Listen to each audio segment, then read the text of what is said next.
భద్రాద్రి రాముడి కళ్యాణోత్సవము భద్రాచలం నుంచి నేరుగా ప్రపంచ వ్యాప్తంగా ఉండే భక్తులు వీక్షించడానికి లైవ్ టెలికాస్ట్ ఏదైతే కొనసాగుతున్నదో ఈ 40 ఏళ్లలో అనేక ఎన్నికలు వచ్చాయి.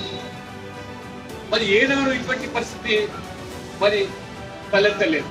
అయోధ్య బాలరాముడి యొక్క ప్రాణ ప్రతిష్ఠ అనంతరము భవ్యమైనటువంటి రామ మందిర నిర్మాణము అయోధ్యలో 500 సంవత్సరాల సుదీర్ఘ పోరాట అనంతరం జరుగుతున్నటువంటి మొదటి శ్రీరాముని మరి ఈ కళ్యాణ వేడుకలు ఈ రామ నవమిని మొత్తం ప్రపంచ వ్యాప్తంగా కూడా ఎంతో ఆసక్తి కనబడుతున్నారు.